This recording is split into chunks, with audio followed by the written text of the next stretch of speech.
Good morning. Subcommittee will come to order.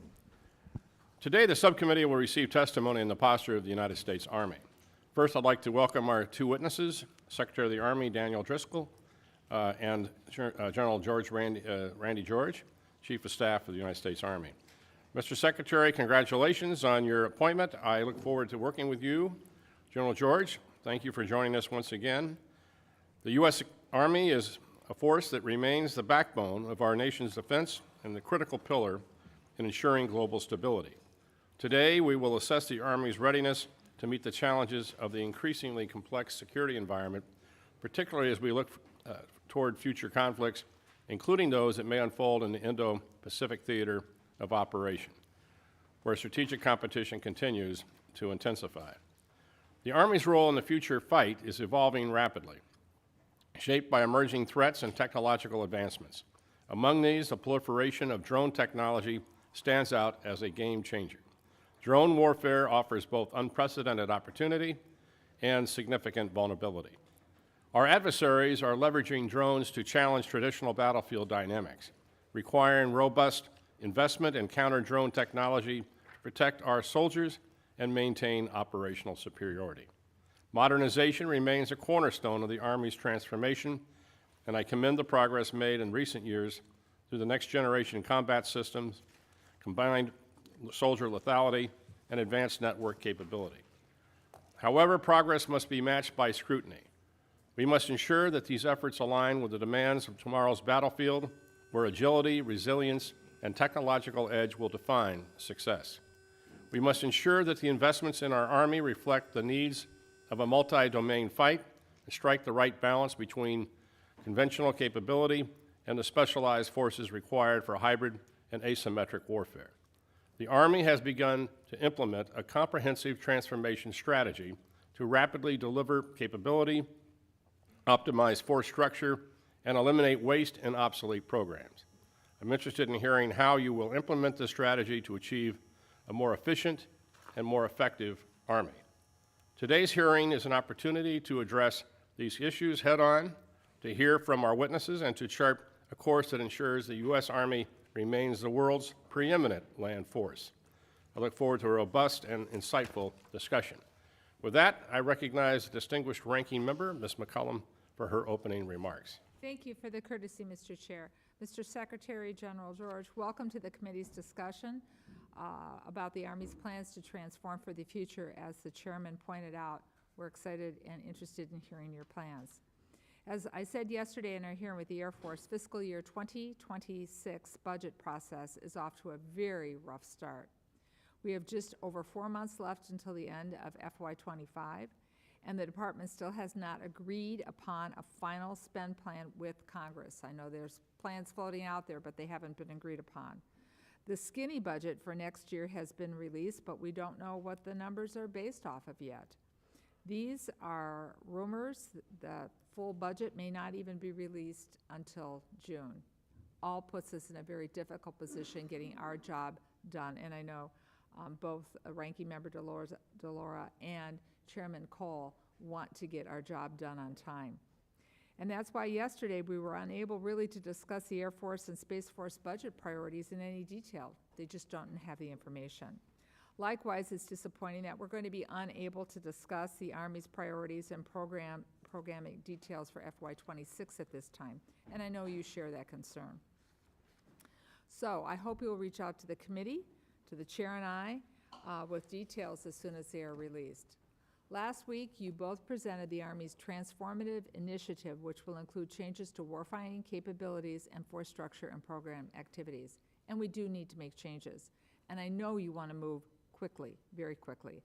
However, any successful transformation proposed by the services has only going to be made possible with an open dialogue with the United States Congress, the people of this country.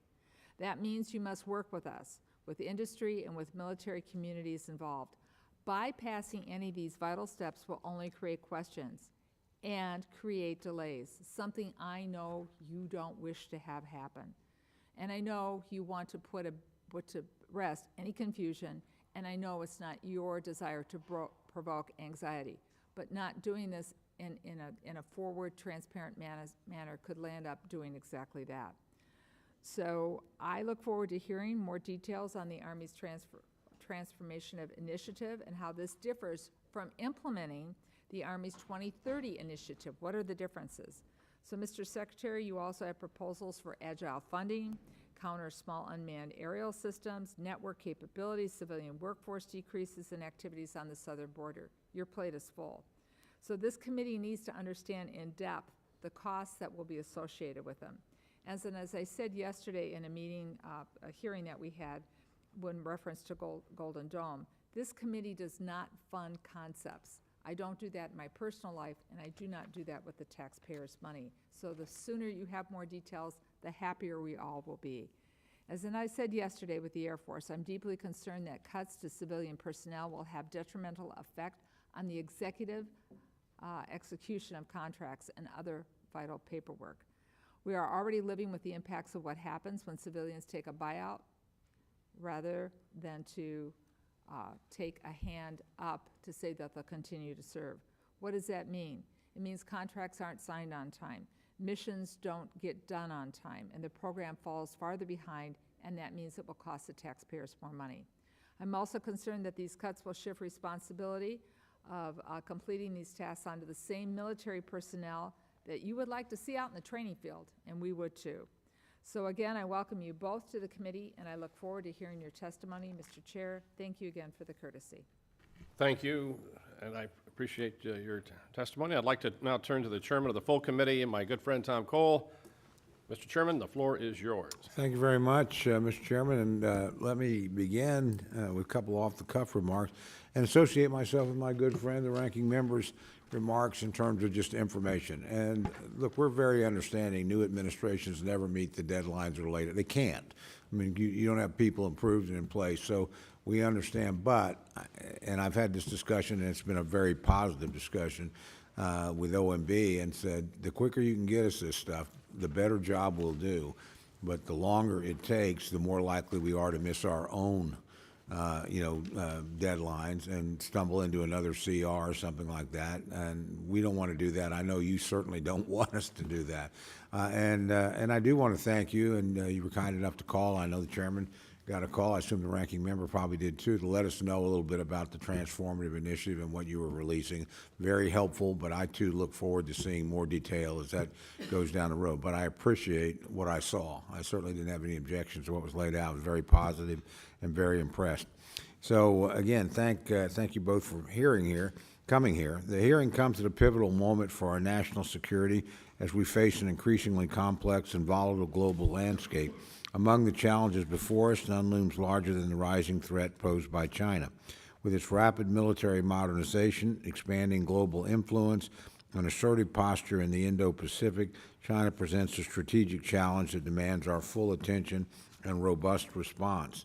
The United States Army plays a critical role in deterring this threat and, if necessary, prevailing in any conflict that may arise. Today, I look forward to hearing how the Army is equipped to address this challenge head-on. We must ensure our forces are postured to counter China's growing capabilities, particularly in the realm of long-range strategic fires. The ability to strike with precision over vast distances is a necessity to maintain our competitive edge and protect our interests across the globe. I'm eager to understand how the Army is prioritizing the development and deployment of these capabilities to keep pace with our adversaries. Equally critical is the state of our munitions inventory. Recent global conflicts have underscored the importance of a resilient and well-stocked arsenal. We cannot afford to be caught unprepared, whether it's ensuring an adequate supply of artillery shells, precision-guided munitions, or advanced missile systems. I know that you will provide us in this committee with a candid assessment of where we stand today and what investments are needed to bolster our readiness for both the near and long haul. Thank you again for being here, and I look forward to a productive discussion. Thank you, Mr. Chairman. Yield back. Thank you, Mr. Chairman. Secretary Driscoll, please take 5 minutes for your opening remarks. Thank you.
that every dollar that the United States Army receives from Congress contributes to the mission of defending the nation. I am committed to this because I am committed to our soldiers. They are the ones who will face the enemies of the nation. They will never quit, and they will never accept defeat. I ask that you join me in my commitment to their success. Thank you, and I look forward to your questions. General George, please. Okay, thanks, Chairman. Chairman Calvert, Ranking Member McCollum, Chairman Cole, distinguished members of the committee, thank you for the opportunity to talk with you all today. I'd like to start off by saying that we're both extremely proud of our Army. We're proud of our troops that are out in the Indo-Pacific, on the southern border, in the Middle East, in Europe, and of everything our Army has done over the past year to respond to wildfires, floods, and a bridge collapse. We have formations all around the world conducting missions and exercises and innovating with our partners and allies. When not deployed, our units are conducting tough, realistic training at their home stations and our combat training centers. Our Army is a professional team that remains focused on its warfighting mission, and young Americans want to be a part of it. This is evidenced by our strong recruiting numbers this year.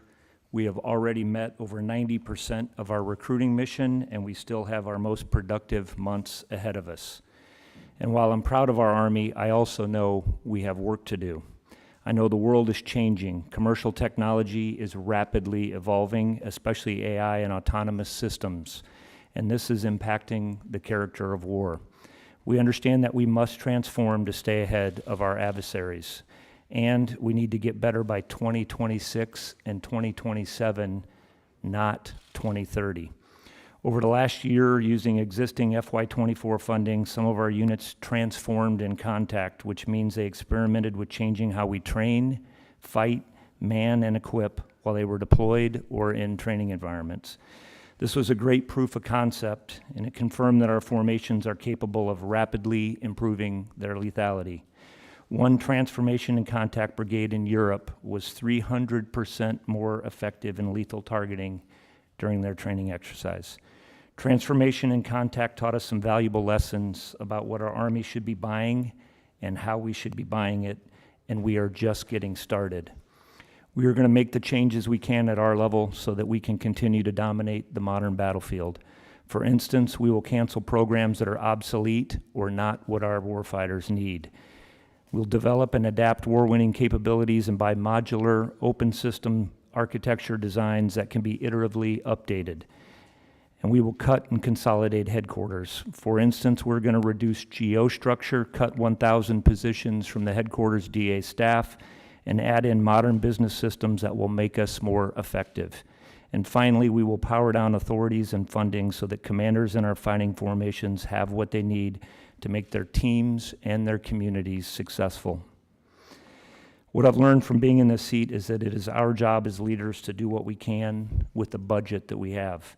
I've been talking about the need for agile funding for UAS, counter-UAS, and electronic warfare. We need more flexibility with those and more. Technology is changing too rapidly, and we've got to be able to buy capabilities rather than specific programs so that we can always get our warfighters the best available tech and equipment for the modern battlefield. This is where we could use Congress's help. We are quickly approaching our Army's 250th birthday. This will defend has been our motto for 250 years, and I'm looking forward to celebrating our long legacy of duty. More importantly, our soldiers are ready today to defend our country, and we will do our part to ensure they have what they need to be successful in that enduring mission. Thank you for your support, and we look forward to your questions.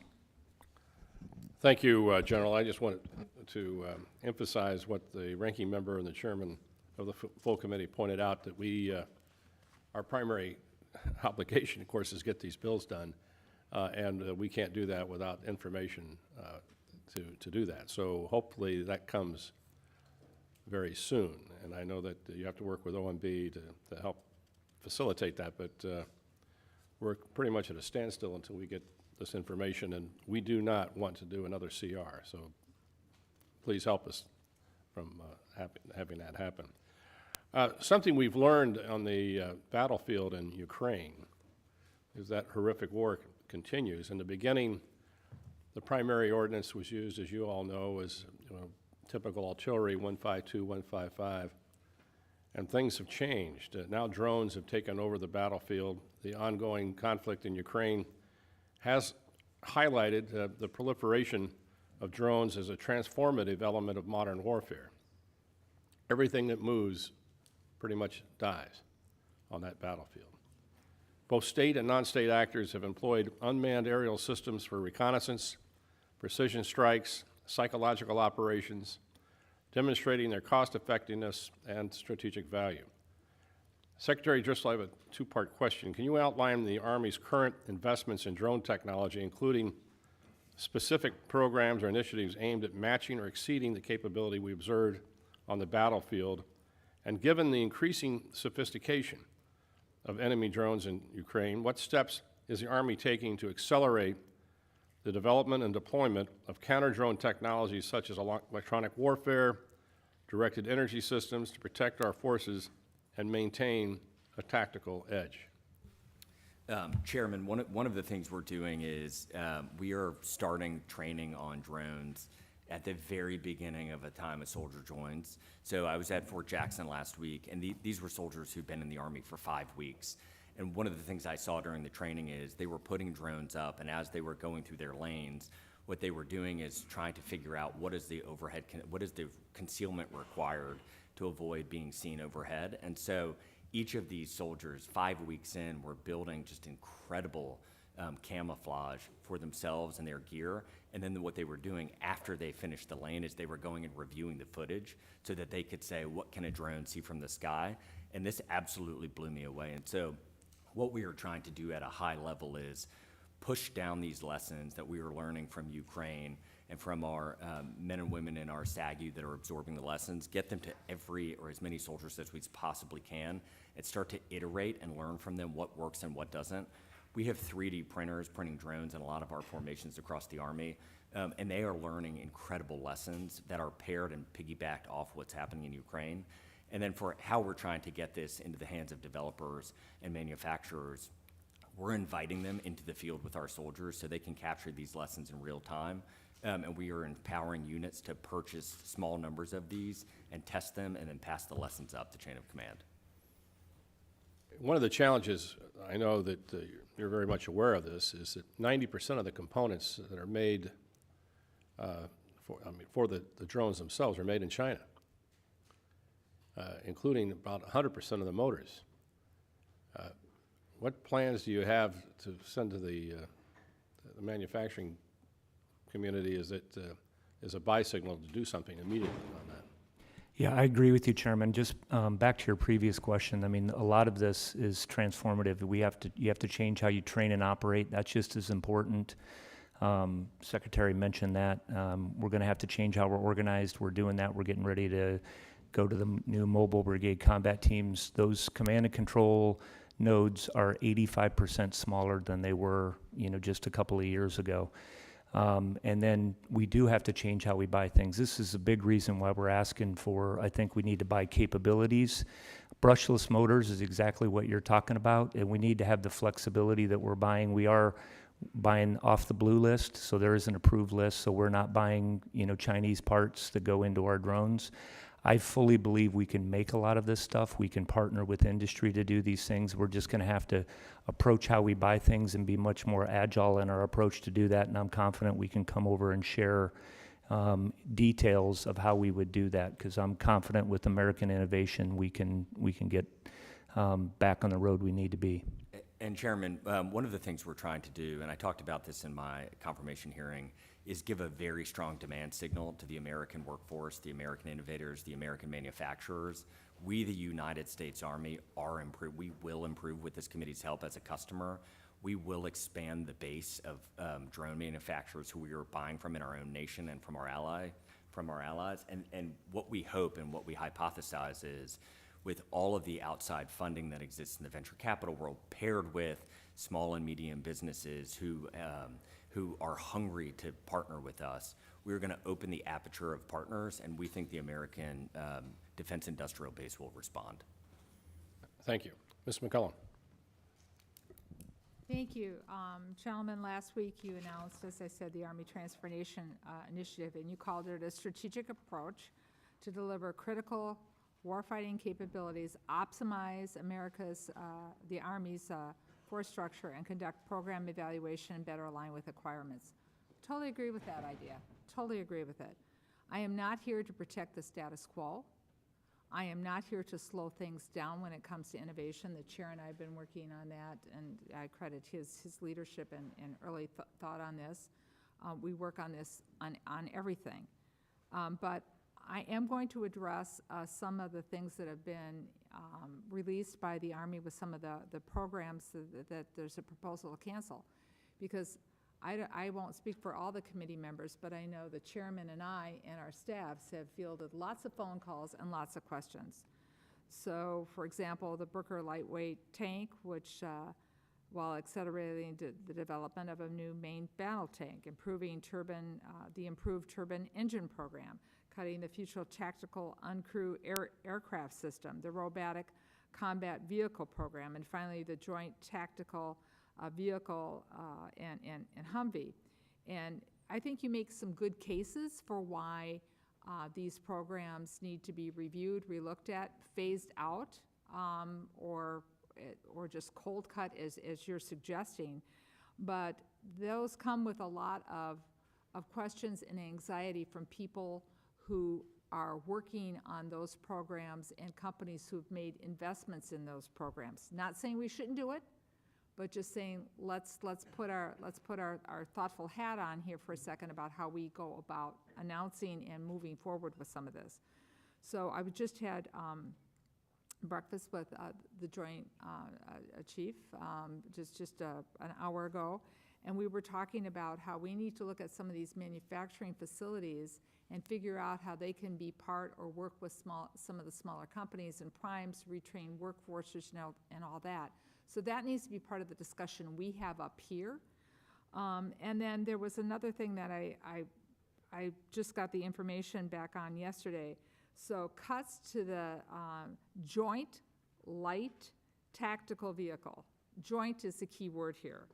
I was disappointed to find out that the Army had not coordinated this announcement with the cancellation of the program with the Marine Corps, who's part of the joint purchase. I'm curious to know why, or what you're going to do in the future to avoid these unilateral actions on joint projects, because whereas you might see this as a money savings, the Marines might need them, and we might see the Marines' cost per vehicle shoot through the roof. So we need to know on how the deliberative process, especially on joint, how you're moving forward with that.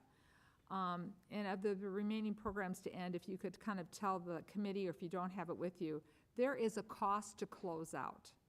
So this just isn't gonna, it'll save, I get your spreadsheet, it's saving money in the long run, but you're gonna have to spend money to close them down. So we would like to know what your estimated closeout costs. And then finally, when problems arose with the Air Force announced that they were ending the A-10 program, we all have our stories that we can tell about the A-10 and the battles on the House floor, the battles in the authorizing committee, the battles we had in the Appropriations Committee about that. And I'm a person who supported ending the A-10 program right away. I'm a person who actually supports BRAC, so I'm not afraid to talk about canceling programs or phasing programs out. But I need to understand better how you're going to work with Congress and work with industry, especially to ensure a soft landing for some of these Army programs that are going to be canceled, and how they fit, as I asked in my opening statement, how they fit into your 2030 initiative, or are we going to see a refresh of the 2030 initiative? Thank you. Thank the gentlelady. Chairman Cole. Thank you very much, Mr. Chairman. I'm, like my colleagues, very interested in the lessons that we're drawing from Ukraine. I've never seen anything transform our thinking quite so rapidly as that war, and as terrible as it is, it's certainly given us a chance to rethink our own force structure and what we ought to do. So let me start with you, if I may, Mr. Secretary. If you had to, pick the three things that have struck you the most, or you think we ought to be aware of as we think about refashioning the force, looking at Ukraine, what would those things, and to be fair, I'm going to ask General George the same question. I'm not trying to pitch you against one another. I'm just very, very curious about how what you're seeing, because we've traveled extensively. I've seen Ukrainian Patriot batteries training at Fort Sill in my district. I've been to Europe and watched Ukrainian soldiers training on NATO facilities and interacting with NATO soldiers, certainly with our soldiers in particular. And I'm just, enormously impressed by how much we're learning. But I'm curious how you would see it and how you would integrate those lessons into what you're doing now. Absolutely, Chairman. So I think one of the first things is it's impossible to move. So the moment you're near the front lines, there are so many sensors that exist. The Army has for a very long time said, we own the night. And so we have a lot of our offensive capabilities were built around the fact that we own the night. That no longer is sufficient with drones and all of the other sensors. The moment a human or a thing starts to move, the enemy knows. The next one is technology lead. So when General George and I are talking about these platforms of the future, oftentimes we're referencing that they are software systems that are just manifesting in the world as hardware. What they will need to be able to do is be updated in near real time. So what we're learning from drones in Ukraine is they are updating the software and some of the hardware components on these drones every 2 weeks. Our best guess is that today, with our current systems, we might be able to pull it off in 18 months at scale. That is just not even, it is so far from sufficient for the modern warfare. And then the last one is just the speed of war. So the ability to have swarms of things, whether they're autonomous or human-led, is just making it so that the command and control layer that we're about to describe throughout this hearing and the digital layer that is going to be required to basically allow our people to sync with our things and sync with our sensors, that layer needs to be fast, it needs to be protected, and then probably in the future what it needs is it needs to be able to have some sort of generative AI models that can come in and help with things like targeting and all of these different things that human beings have done for a long time, but the speed has changed so quickly that humans are just not able to keep up, and it requires software solutions. Yeah. I'm probably going to expand on a couple of things that the Secretary said. I think overall we're paying attention to this all the time. We get a lot of briefings back on this, talking to the Ukrainians. We're learning across every warfighting function. And if the one thing that I hear from our troops is that we're not moving fast enough. I mean, that's the feedback that I get, and why we are, trying to move this forward, and why we're talking about Army Transformation Initiative. I think the big thing is, well, the first one that the Secretary talked about, you cannot hide on the modern battlefield. We have to develop, systems that are lower signature. You're going to have to be more mobile. Everything is going to have to reduce their signature, and that's both visible and on the electromagnetic. We have to work that out. Second is on drones. Drones are going to be in every formation that we do. We're going to have autonomous systems in every formation. Whether it's to protect, detect, or attack, those things are going to be in every kind of formation. A logistics formation, an artillery battery that I know you're familiar with, everybody's going to have to do that. And that gets to training our formations up and down on how we're doing that. And that's what I mentioned, how we're going to have to change how we're organized, because we're going to have to be organized differently. And that's part of Army Transformation Initiative as well. And then I'll probably add one thing, just because the question came from you, Chairman, is just the efficacy of long-range fires, and I think we've seen that. I mean, Ukraine did not have, and this is using drones and long-range fires, did not have a Navy and what they were able to do with the Black Sea Fleet. So that's another area that we are working on very hard.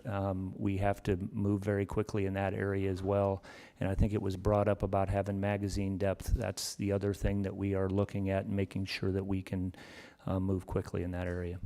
Well, you anticipated one of my questions, which I was going to ask you specifically about long-range fires and what lessons you've drawn there, because I'm struck, just as Chairman Calvert was, about the transformation of the nature of this war in progress from what we saw at the beginning to this drone, the percentage of casualties now inflicted by drones on both sides.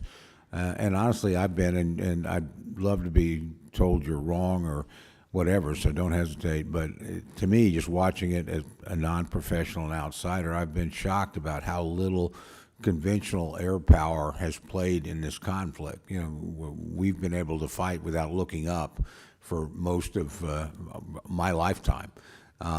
you got to look up on battlefields now, because it's not a jet roaring over your head that we can take care of. It's a small drone that's, not, it's low enough that we're not knocking it out with air power. So, and I've been shocked about, frankly, how little the advantage Russia would have in the conventional fight in the air has mattered on the ground in this particular conflict, partly because of drones, partly because there's so much more reach and long-range fires now than there used to be. But they're certainly not flying much over the skies in Ukraine. And obviously our Patriot people are part of that, but it's just, it's stunning, because it's a lot different than most recent conflicts. So I just, if you would, just quickly, General George, if you have any reflections on any of that, and I'd just love to hear your thoughts. Yeah, Chairman, I appreciate getting a chance to come back. I mean, I would, follow up. The list would be longer. It's hard to, to go down, stop at 3. You mentioned integrated air and missile defense. So the same reason that we're being really effective with long-range fires, we're going to have to innovate and move quicker. And again, this gets back to, we can't wait to 2030 or any of those things. We have to be moving out in that. We are doing that. When we talk about integrated air and missile defense, we should also be thoughtful of counter UAS. We're very focused on sense, decide, and act.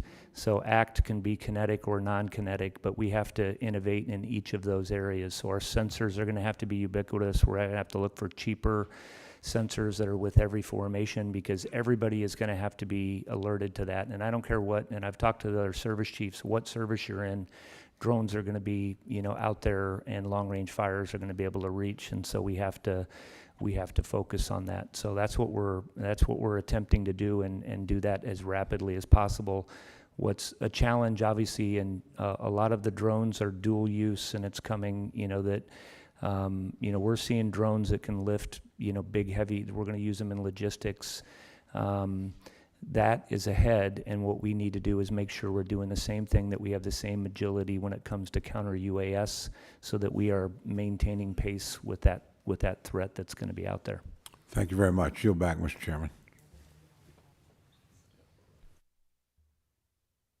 Secretary, do you have further comment? Oh, I was just going to add, I think one of the things we spend a lot of time thinking about is, if it is true that Russia has manufactured nearly 1 million drones, we are an incredibly wealthy nation, perhaps the wealthiest in human history, but even we cannot fire $4 million kinetic weaponry at $800 drones for very long. And so one of the things, back to the speed of sharing information, that we need as a nation, is we need to be able to take down some drones with 50 cal rounds, because a 50 cal is pretty cheap. We need to be able to use directed energy at scale. That we are trying to make it so that we can envision a war, because many of the greater wars last a very long time, and we're going to need to be able to afford that war. And so in most of our decisions, what we are talking about as an Army is, how do we prepare to engage with a near peer or a peer for a very long time, and make the math work?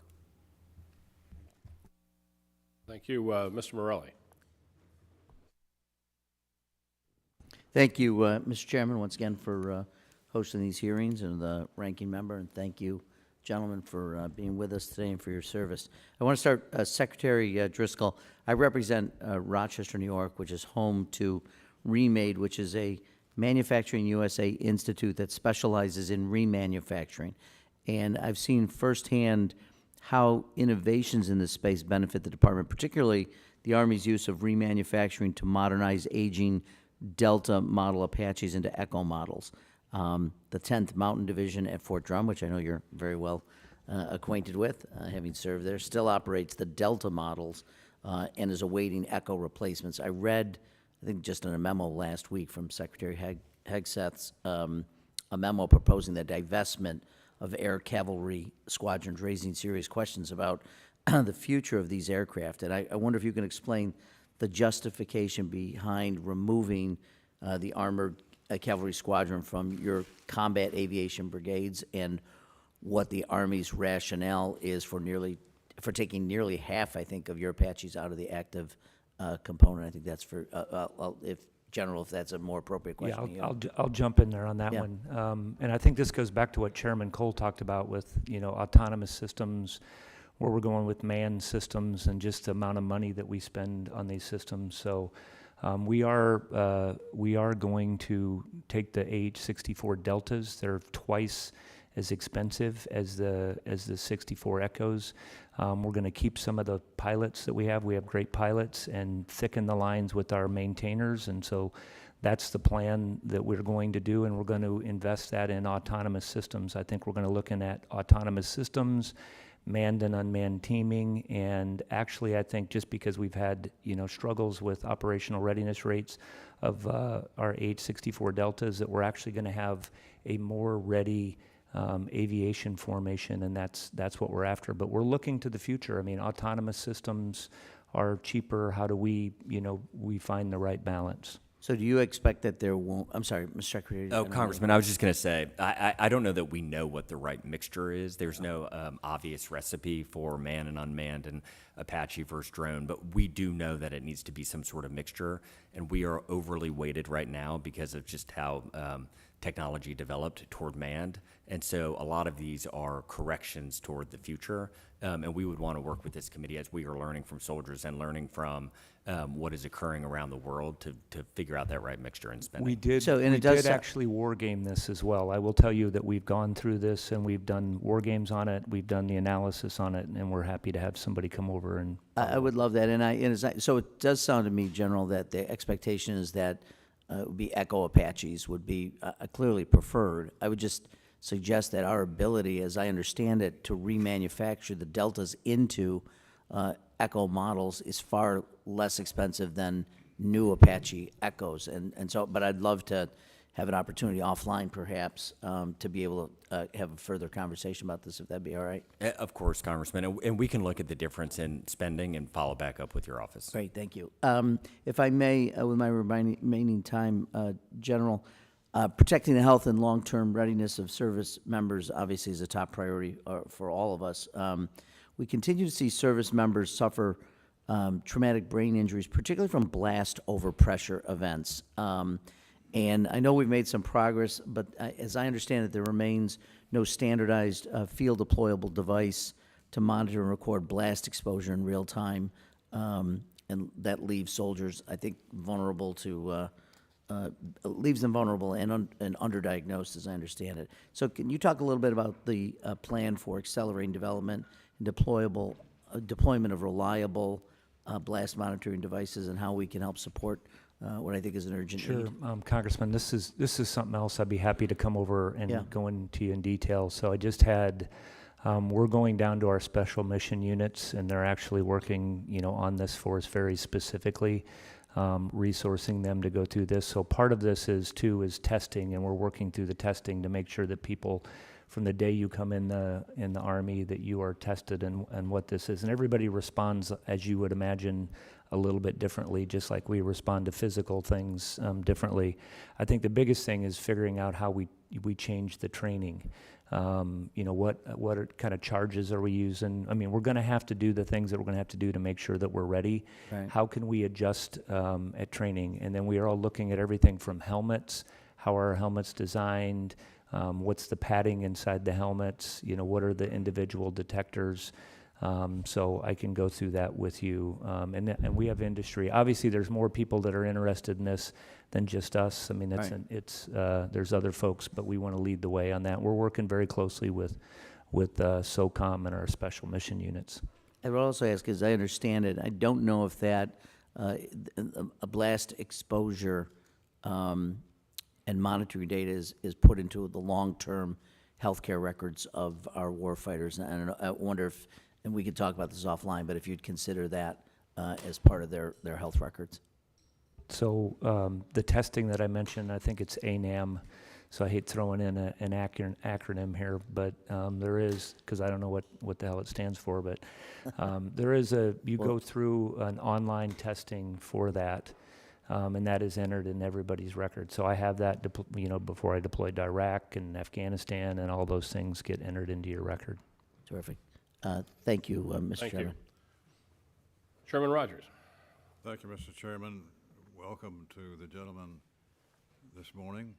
I bring you greetings from the men and women serving the country at Fort Campbell, Kentucky,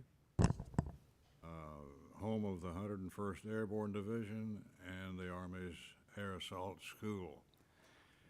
With that in mind, I reviewed the Secretary's transformation memo, including the proposed end to Apache and Gray Eagle procurement, which would be a major shift.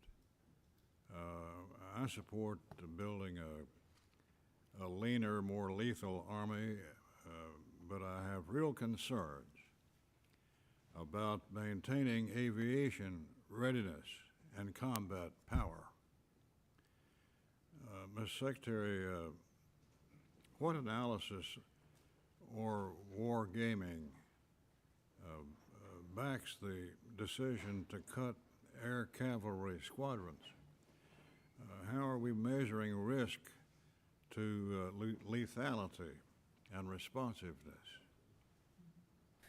Congressman, as we told your colleague, one of the things that we have seen from looking at modern combat in Ukraine and around the world is manned aviation serves a purpose, and it will likely continue to serve a purpose for decades to come. But in the world of very cheap, swarmable drones, it cannot be the only thing that we invest in. And so from our perspective, because we owe a duty and a burden of care to the American taxpayer and the soldier, we have to look at our resources that we are given, and we have to allocate them to different pots. And so when we look at what we need to invest in, we need to overinvest in UAS and underinvest in manned systems going forward to create a more sustainable ratio. Ending Apache and Gray Eagle will leave a serious gap in our attack and recon capabilities. What new systems would replace those functions and when?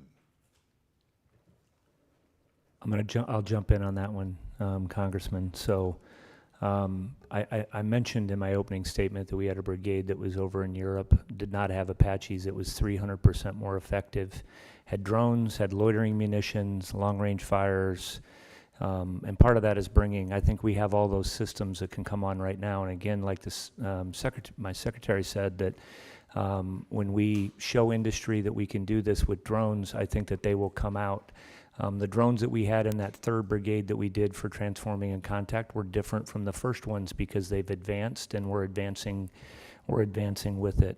I would say it's the same thing on Gray Eagle. We got, right now there's vertical takeoff and landing drones that are significantly cheaper and, you know, that have some pretty amazing capability, very similar capability. And I don't think what we can't afford is to have a company that is set aside, you know, 150 people to run drones from an airfield when we can have a crew of 2 or 3 run a drone that could be pulled right out of the back of a truck or one of our utility vehicles and that can operate. So I think we can actually increase our lethality when we infuse our formations with this, and that's what we're seeing through our experimentation and what we're doing with transforming in contact. We just need to get that, you know, we need to make these changes and get those things to our formations as soon as possible.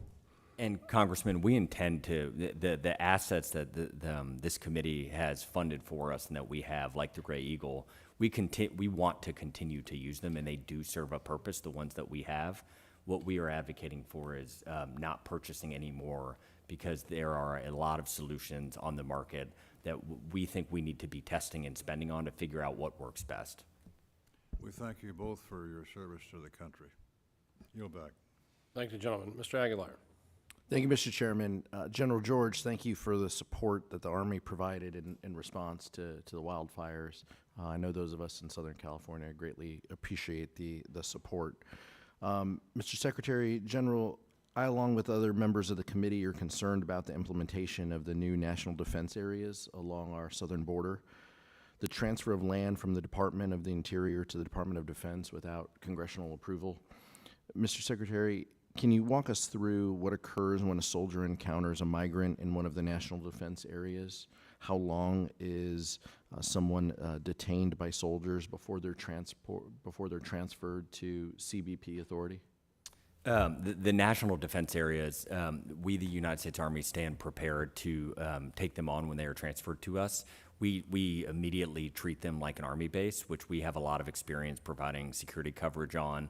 When I'm on Army bases, I've been traveling the last 75 days, you see armed security on all of these bases, and we look at the fact-specific around the base to figure out what level of security should we be providing. And so the Army is very well trained with this. We have 250 years of providing security on our bases. And then specifically to your question, Congressman, what the soldiers will do is they do not have law enforcement functions, and so they will hold them for a reasonable period of time if for law enforcement to come take over and do their functions. What's a reasonable period of time, and what do those conditions or facilities, look like as they're being held? As I understand it, Congressman, the reasonable test that occurs in many areas of the law varies based off the situation, and so our soldiers are incredibly well trained to not get outside of their duties, and they will be professionals every single time. Can you give me one example? I know there's various, but can you give me one example of what it would look like? Right now, we visited our 10th Mountain Division that's out of Fort Huachuca down on the border, and what they're doing is providing patrols and overwatch, and so they had strikers up on a hill, and they were looking through the equipment, and when they would see an illegal immigrant cross the border, they would call the Customs and Border Patrol. Those agents would then go interdict that person, and so we've been doing it for the last couple of months with no problem so far. Is there any specialized training that the Army is giving these individuals to provide that overwatch in these new national defense areas? So I think we're doing a lot of these missions that we do as far as doing security missions, patrolling, reconnaissance. These are things that we are trained at and very good at. Everywhere that we've been down there, and we talk almost every week to the folks that are down there that are doing this. It's a NORTHCOM mission, but there's a very close relationship with Customs and Border Patrol. Soldiers understand what their rules of engagement are, what they're supposed to do, and same thing, because this is a Department of Homeland Security mission, how they would handle that with them. So there's really close coordination, and honestly, I've had none of those issues have come up, and we talk to them quite a bit. And Congressman, qualitatively, it's not quantitative, of course, soldiers seem to value the mission. They enjoy doing this. They think it's adding a lot of value. I think the partnership with the Customs and Border Patrol, I think when we've spoken to those agents, they have valued having soldiers, and it goes both ways. And so, at least from what we've been able to see, it's been working so far. What missions are being delayed or diverted while this is made a priority? I understand that soldiers appreciate being active and being out there. What are we not doing by doing this? I can't think of anything off the top of my head that we're not doing. I mean, it's an important mission, as Sec Army said. Our troops are excited to do this. We've talked to there's 2nd Brigade, 4th ID that's down there in 10th Mountain. Part of what we're doing, they're doing a lot of the missions that they would tend to have to be trained to do. We are also working with them while they're down there to make sure, again, back to the transforming in contact. What can we do to update their network while they're down there? They're learning a lot. They're helping us with the counter UAS mission. So, again, I think that's what we're trying to do. We're finding a lot of value in what we're doing down there. Would the gentleman yield for a minute? Yeah, I'll yield to the ranking The member. 20 seconds you have left. So you talk about training. When you're defending a military base, and that's been your description of this, whether it's at home or whether it's abroad, there's lethality involved. There is amount of intentional force that can be used that might not be lethal. And so the things that the Custom and Border agents don't necessarily do. So Mr. Aguilar asks a very good question. How long, how fast, and what kind of training's going on? Because the last thing I know the United States Army wants, because there's going to be language challenges and everything else, is for an unintended consequence where somebody is either seriously harmed or, hopefully this doesn't happen, but lethality is used. So I think it is an important question to ask, that Mr. Aguilar asked, and I didn't hear a good answer on what you're doing for training. Thank you, Mr. Aguilar. Just real briefly, Mr. Chairman, sorry, I think asking the question about cost is also, important. That's why we're here. There's a cost to this mission. But with everything that this committee is focused on in Indo-PACOM, I just struggle to think what we're doing here in this new authority, in this new designation, how is it helping prepare us from an Indo-PACOM perspective? I think that's a concern that all of us should have. Thank you, Mr. Chairman. Thank you, gentlemen. Mr. Womack. Thank you. My thanks to Secretary Driscoll and General George for your service. Congratulations, Mr. Secretary, on your appointment, and you're off to a fast start, and we appreciate that. The common theme today has been the change that is being ushered in, and that change is out of necessity, in part because of technology and the changing concepts of war, as evidenced by what's going on in Eastern Europe, but also brought about by budget. We do have a lot of budgetary concerns, and there's no secret to the fact that the Army is a pay-for right now. It's one of the bill payers in this pivot that we've made to the Indo-Pacific region. And I'm not going to go too far into that. But in affecting the change, this transformation initiative is doing something that we may not agree with all the parts of it, but man, I applaud it, because as my old friend Sam Walton said in his 10th principle of success, swim upstream. In other words, get out ahead of change. And the Army's been clunky. The Army's been bloated, and the Army has not been very nimble over time. I mean, I think of programs like Comanche and FCS and Booker, and these are the kinds of things that we have to avoid because we're in a resource-constrained environment. So I'm going to ask you the question about risk, the risk of going through transformation and the risk of not going through transformation. I want to ask that risk question both ways, Mr. Secretary. Congressman, as we view it, war in the last couple of years in human history has hit an inflection point. War will no longer look like what it has for the past 2 millennia, where it's driven by human beings. What we believe is war will likely continue to occur between human beings on land, where the Army thrives.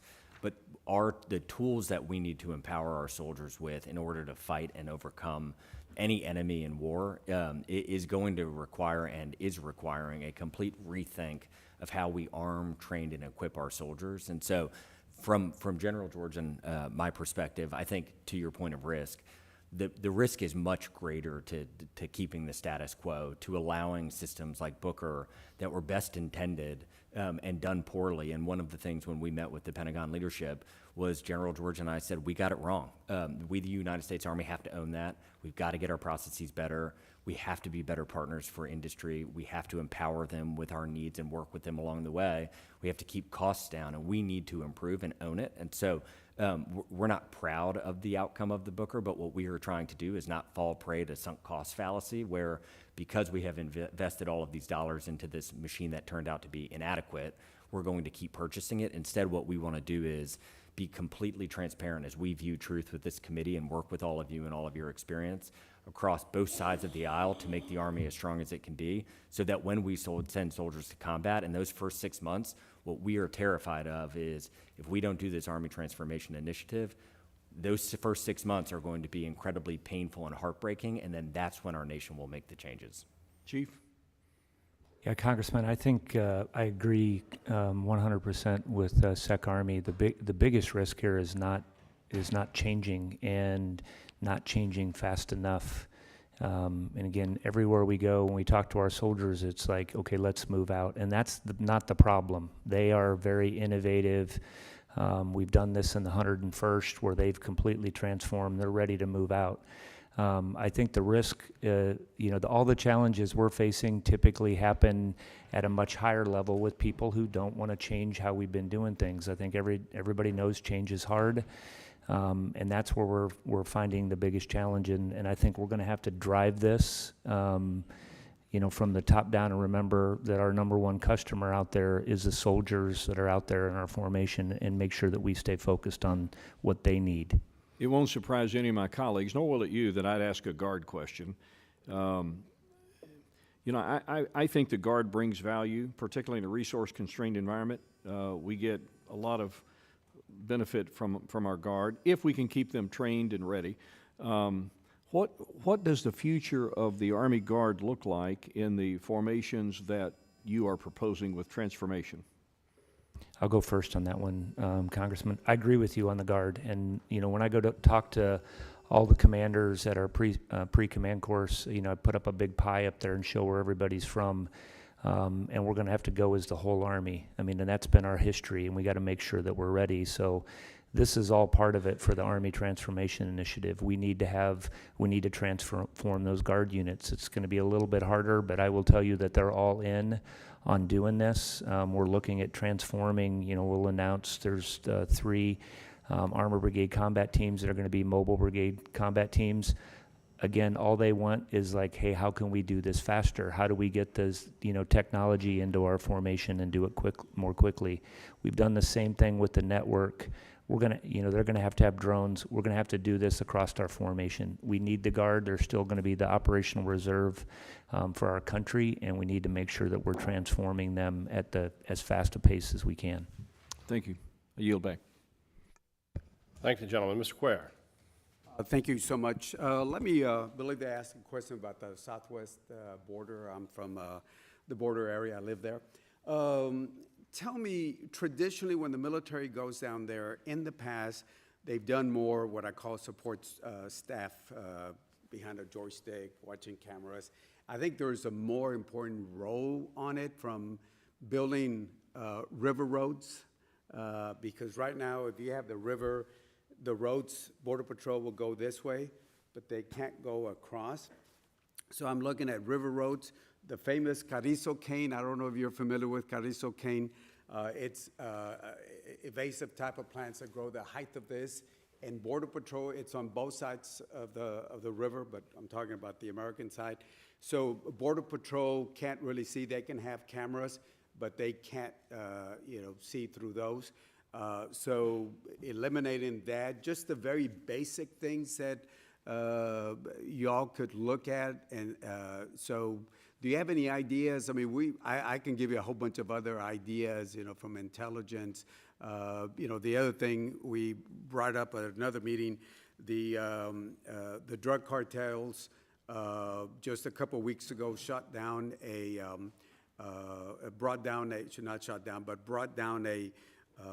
Border Patrol drone.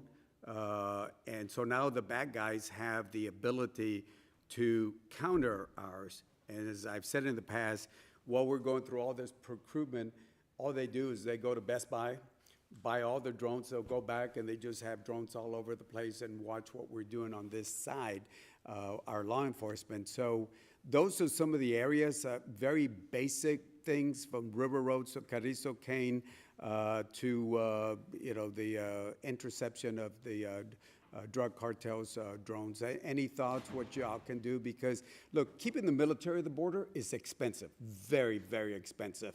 So if we're going to get the best bang for the dollars of the taxpayers, we need more than just sitting behind joy sticks. And I'm not saying you're doing that, but in the past they've done that.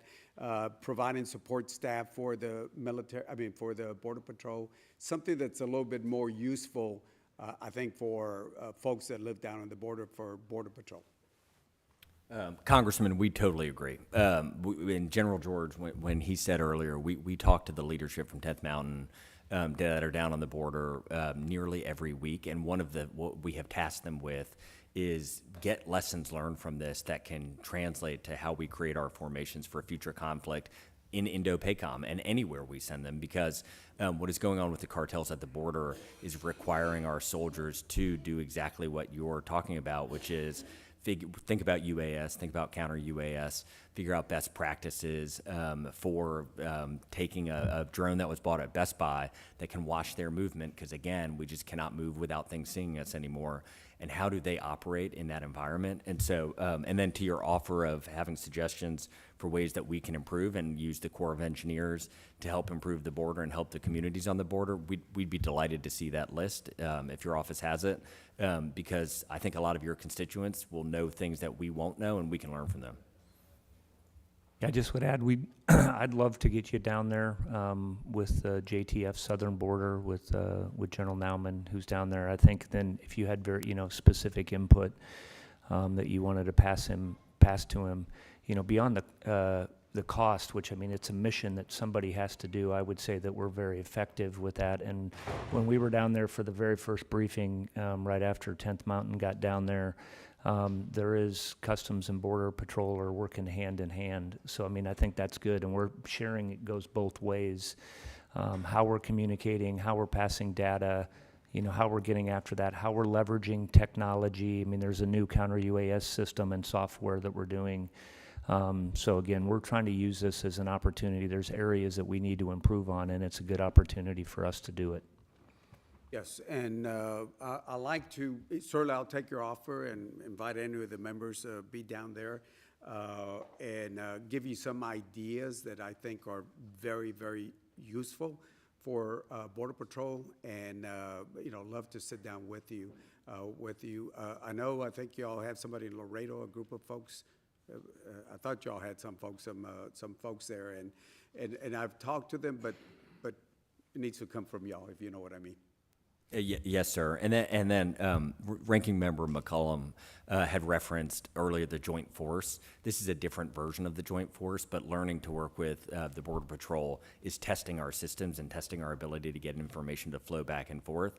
And as we work to make that information go faster between these two independent forces, that will help make us stronger and better as we operate around the world. And just to finish, some people think that the drug cartels are not very smart people, but when you got so much money, you can hire the smartest people, and they're an adversary.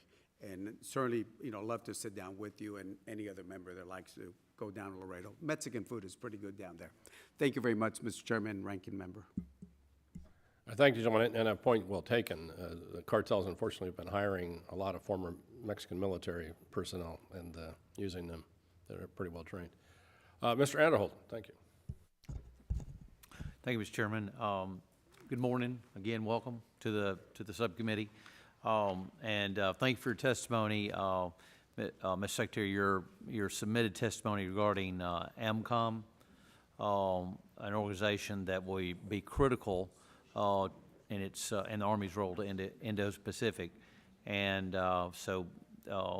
we're very encouraged by that. But the recent memo suggested the merger of the Army Futures Command and Training and Doctrine Command into a single command. Given the urgency to modernize, as you have indicated, will this new command have any acquisition authority? Or will you continue with today's current and, sometimes, quite frankly, slow requirement process? Either one if you want to address I'll that. start on this. So first, I think we both said in our opening comments, part of this is streamlining some of our, it doesn't make necessarily having a whole bunch of headquarters doesn't make things go faster. I would argue that, streamlining that will help. There's a couple of things we're doing. This will really help, I think, on the requirements process, because right now we have all these different functions that are trying to do similar things in two commands, and we need to combine those together. So that's one aspect of it. But it also gets to changing how our processes. One of the things, for example, that we've done with our next-gen command and control is rather than give a 250-page requirements document, we're basically explaining a characterization of need. We're saying, hey, here's the problem we need industry to solve. And we went out there, and there's a consortium of those tech industries that were able to help us do that. That's one aspect of it. The other is that we have to put users and developers together inside of our formations. That's another thing we're doing, so that you have engineers, smart people that know how to solve these problems with robots or drones. They're right inside of our formations, and they're seeing, the problems that our soldiers are facing. So I would say it's a combination of things, And I think combining these headquarters will help us to streamline that. It's also going to get more of our leaders back down into our fighting formations, which is something that I know everybody wants. And Congressman, just anecdotally to kind of tell a real-world example of how we're trying to think about things differently. Chief and I visited the West Coast and went to a tech company that makes autonomous software for vehicles. And we said, have you ever tested this on a military vehicle? And they said, no, we can't wait the couple of years to get it. There's too much paperwork. There are too many forms. And we basically worked with the team to get them a Humvee and an infantry squad vehicle within about a week. And they said, well, what do you want us to do with it? And we said, well, just do anything you can do to it in 10 days and send us a video. So they sent us a video. They had fully automated it. They had tied it in with drones. They had made it so you could repair it with the manual that they had uploaded to a screen remotely. And then they sent us this video, and we thought, this is incredible. We got to get it in the hands of soldiers. So we put it on a shipping truck and instantly drove it to JRTC. And this morning I woke up to a video of soldiers testing this new system. The entire time from start to in the hands of soldiers was about 6 weeks.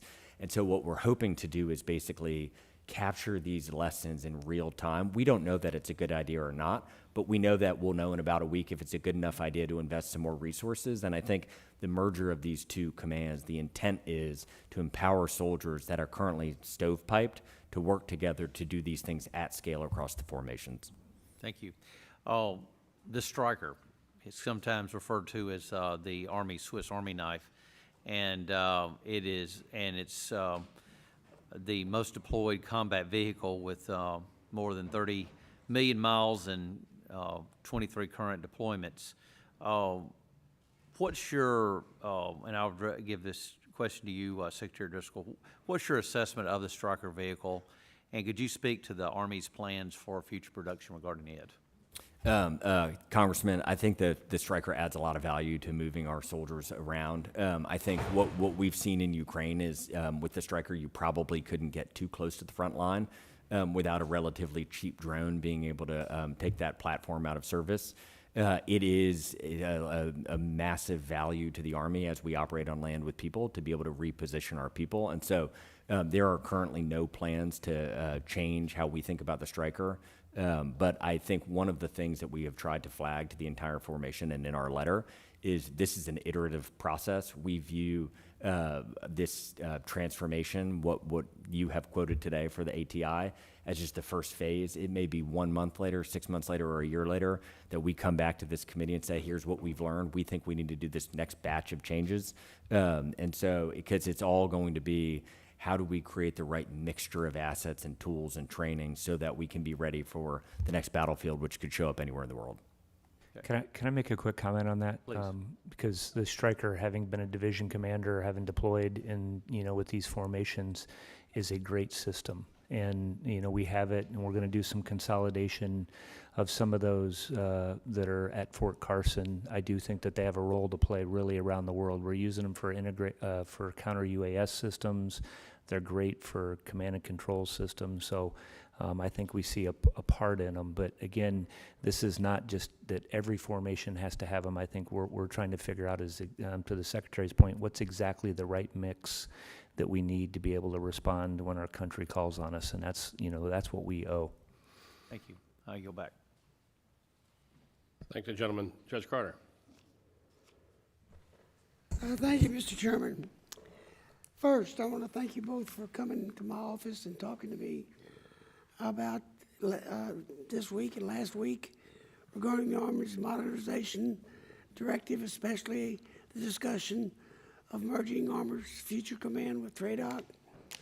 As you know, my biggest concern is enabling the bureaucracy that has delayed acquisition over the years.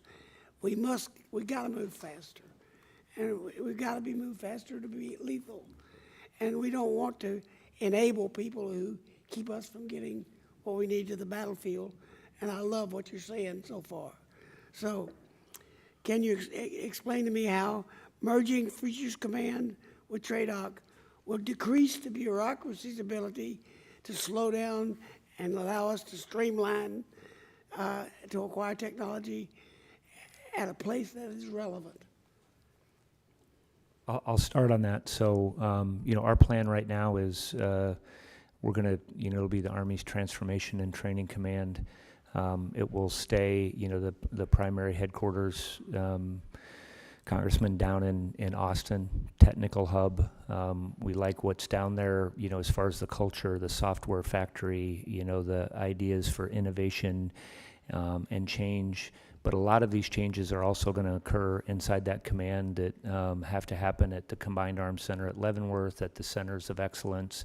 And I mentioned it earlier when your colleague, was asking about it, where I think we can combine and move things and consolidate, some of our form and function that we have at some of those places as well, like Fort Sill or Fort Benning. The other thing that we are looking to do is to automate a lot of our processes. And I think I've mentioned this to you, when I can go to a smart board in my office rather than asking questions, and I can immediately see the data. So some of this is changing our processes and how we're doing that. And last thing I'd mention is, Secretary mentioned this, we've had a lot of whiteboard sessions here on how we would, we're going to move this at speed. And so I do think, we have to transform faster, and we're going to have to figure out how we can buy things on a much more rapid, modular open system architecture, and we're working on that as well. And Congressman, we have approximately 35,000 people that are in our acquisitions. We don't know what the right number is. That is too many.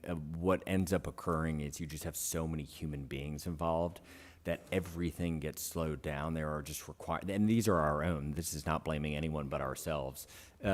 We have got to cut through some of these layers so that the feedback loop between the actual soldier testing the thing, getting that learning, or testing or using it in actual combat, getting that learning into our system and getting that to the software developer or the manufacturer to get the next prototype out, to get the next thing in the field, is what has made American innovation so strong in the last 20, 25 years. These venture capital models for how they back companies to test, innovate, learn, grow, and repeat again and again and again until they hit scale. We, the Army, need to do it, and we're hopeful that we're taking the first steps. Well, amen on that one. That needs to be done. The acceleration of the programs like the Future's Long Range Assault Aircraft and the M1E3 highlight the growing need for modernization of infrastructure. Is the AIT initiative making the necessity investments to support these platforms? And do you believe that we can build an infrastructure quickly enough to meet the pace of modernization? I can take the Flora, and then Chief, you want to hit the M1E3. So the Flora aircraft, the rotary wing helicopter, is an amazing innovation that I think we, the Army, need. It is an example, I think, of our own systems and failures getting in the way. When they showed me the aircraft and said how fast it went and how far it went, it clearly will add capabilities that could be relevant in Indo-PACOM. But when I asked, well, when did the first test flight occur? And I think it was 2017 or 2018, my stomach sank that it had been 7 years since we think we had found what we needed, but we hadn't transitioned to it. We hadn't figured out a path forward. It was kind of just at this stalled place. And so we do think that Flora and with the ATI, that is probably our future, and so we are actively working on a plan and trying to sync with Pentagon leadership, Secretary of Defense, and the Deputy Secretary to move that forward as quickly as possible. Yeah, just really quick, Congressman, on the tank, is fully digitized. So again, Secretary mentioned, having a platform that's basically enabled by software. That's what this would be. Diesel, hybrid, electric. So half the fuel costs. Again, reducing the logistics that are on there. Modular, so you can add active protection. So people talk about drones. You could update the active protection system on this, and this whole system could be rapidly updated. What we would like to have is next year, and I think we could move this, this fast on this, is actually have some of those new tanks inside of our formation and get, and have our soldiers given feedback on that and what we need to do. And I think we have to approach these different. I've always talked, program or record should be a little bit different.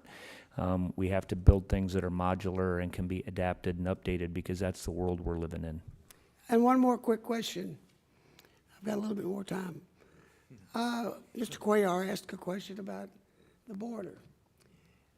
historically, our mission on the border was don't shoot back. Unless they shoot at you and kill or hurt an American soldier, then you can shoot back. Now, if they're using a drone to knock down something important to us, why can we use our drone to knock their drone down?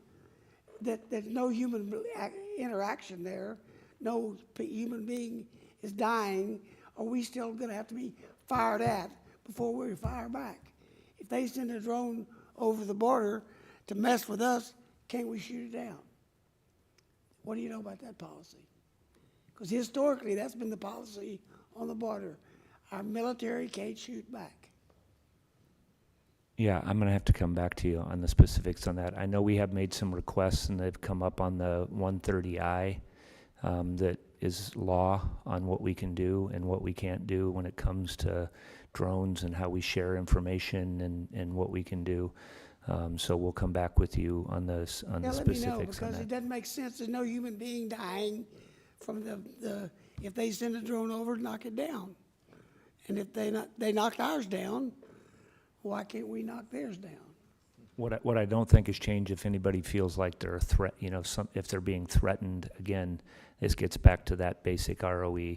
But I think your question is more broad. If you see anything flying that's out there, and we'll follow up with you on that. Yeah, and remember that drug stuff that they're bringing across the border is killing more people than our soldiers are killing. Okay, so that's really important to think about. If they got free will to send drones over with drugs, we ought to be able to shoot them down. And I'll yield back. Thank you, Chairman. Or thank you, Judge. I appreciate it. One point you made, I want to reemphasize this. How many people do you in the Army have in the acquisition program? Approximately 35,000.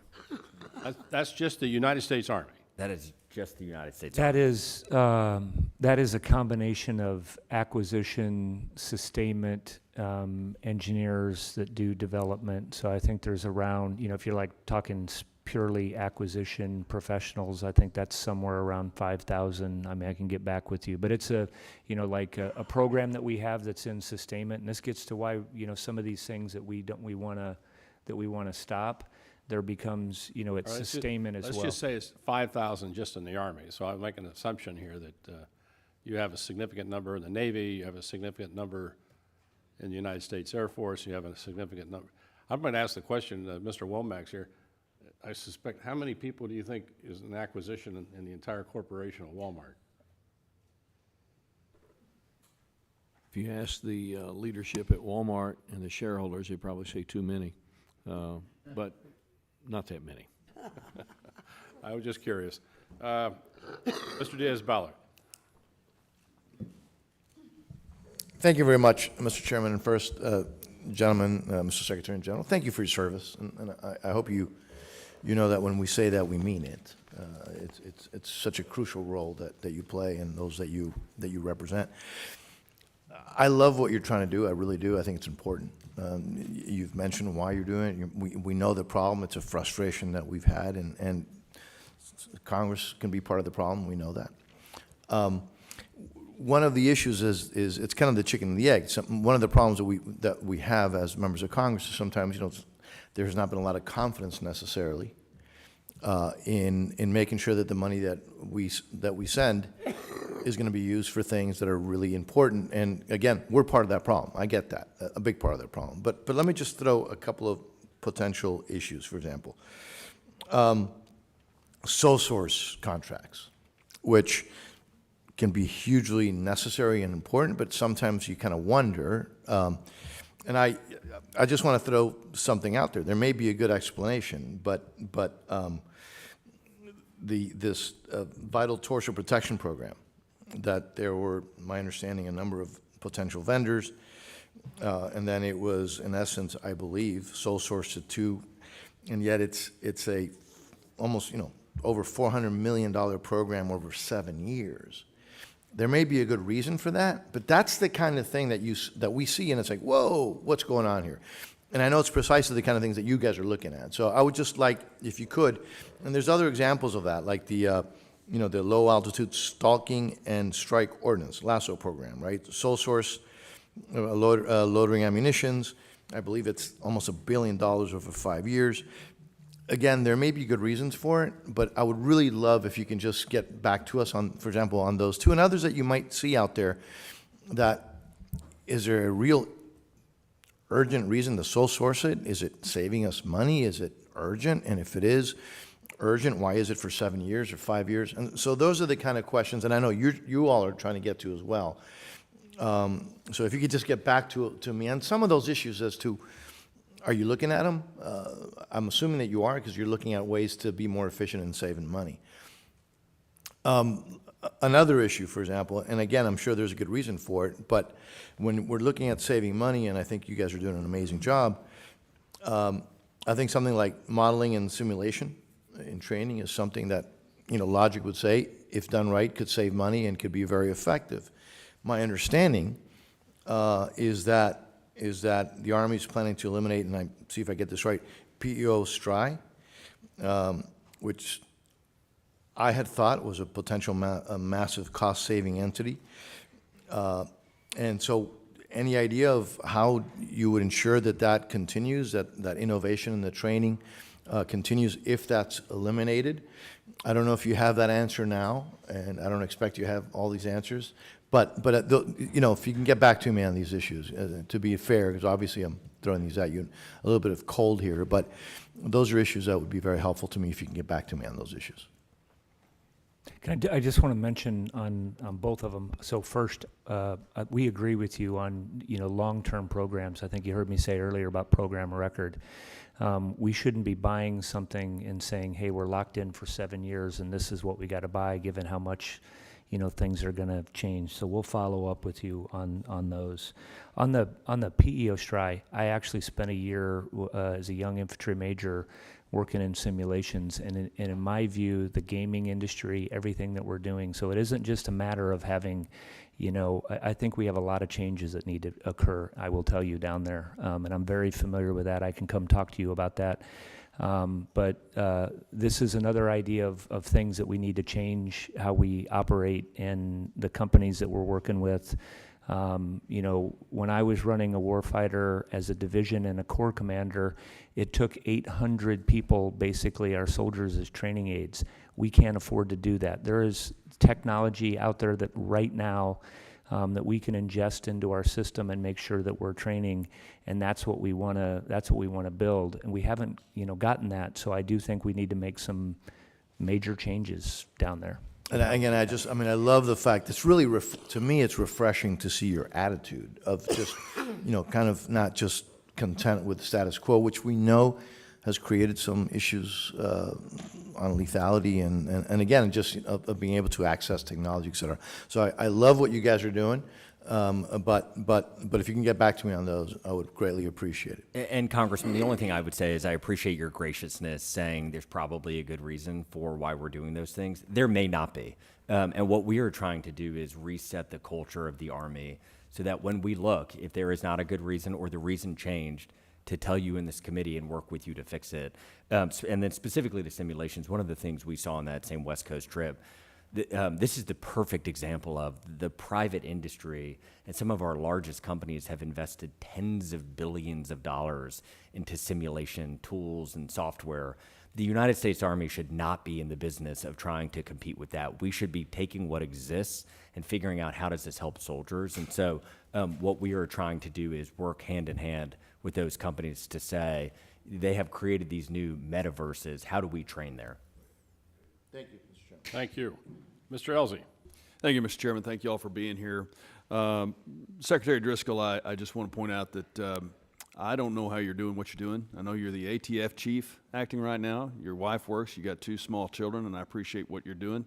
And I'd also like to point out that in 1981, Ronald Reagan appointed a then 38-year-old John Lehman to transform the Navy into a 600-ship Navy, and I think you're the perfect guy based on your background, your history, your service, to transform the Army in collaboration with the Chief of Staff in a way that we haven't seen before, and you're the right guy at the right time. And of course, General George, your service, I think you are as transformative General Berger and the Marine Corps, and what you're doing right now is absolutely the right thing to do. You know, we've talked about emerging technologies, DIU, your collaboration with those kinds of groups, and getting out of our own way at the Pentagon. And as I often say, the Pentagon should be turned into a triangle at least. We need to lock a whole bunch of those doors and send a lot of people out to the fleet and out into the field again to get back to fighting instead of getting in our way. The rice bowl that is the Pentagon is not the problem of the contractors or it's the chiefs of staff or the COCOMs. It's the mid-level folks that are there that have been doing it for 20 years, whose job security relies on having something bad to say about a program that's being built, which is why the Army's canceled so many programs in the past, because what started out as a good idea got too big and too heavy and too expensive until it dies on under its own weight. So I want to help you guys do what you're needing to do. And I would like to point out, as we transition to the fight in the Pacific, which is what everybody here believes is the next fight, which is what the President believes, it's SecDef believes. He's issued memos to say transition to the Pacific, a vast sea space run by the Indo-PACOM, my friend Pappy Paparo. It's not a small place. You can't get there at 130 knots. You can't get there at 130 knots. So the Marine Corps, in order to get to the fight, needs to get to the V-22. By the way, the mishap rate is less than that of the H-53, the AV-8B, and the F-18. That doesn't prevent people from talking bad about it and saying it's a troubled program. It's mature and it's ready to go. The Army's not going to get in the fight unless they have the FLRAA. The Air Force isn't going to get to the fight until they have the F-47, and the Navy's not going to be in the fight appropriately until it has the F/A-XX. So I want to ask you, General, do you feel good about tilt rotor technology? Is it mature enough for you to take the FLRAA on and into battle, future long-range attack aircraft? I do, Congressman, and that is, I think we both said this up front, is I think that is a much-needed system inside the Army. I think that it is, 350 miles an hour at a 350-mile range. That is a significant difference. It can be optimally manned, which means it could also fly autonomously. You can connect that with drones. There's a lot of things that you can do with that system. We could use it around the world, not just I think it's critically important in the Indo-PACOM. And I think that this is also something that SOCOM is going to want to be able to use. So I think all the services would use that. So we want to get it moving as fast as possible. And Congressman, with FLRAA, we met with the company that built it last week, and what we wanted to partner with them and task them with is spend this week and create a plan and tell us how do you push it forward by years, and then what do we, the Army, need to do to help you. And so one of the things when we talked to Deputy Secretary of Defense Feinberg that he and we have gotten so excited about is we do not intend to sit back passively as they begin this manufacturing process. If you think about what had helped us during our world wars is we put soldiers in factories, and we intend with FLRAA, we are going to be a part of the process, and we are going to be cutting through the red tape and doing our part as the United States Army to push it forward and get in the hands of soldiers. Thank you. Well, I think Defense Department-wide, we see a bunch of folks at the Pentagon who are getting in the way. For my service, NAVAIR and NAVC. NAVC has gotten in the way of the LSM that's going to allow the Marines to fight, and it's gone to 10 times as expensive and 5 years away from being produced when we can get it right off the line, off the shelf, so to speak, out of plants in Mississippi or shipyards in Mississippi.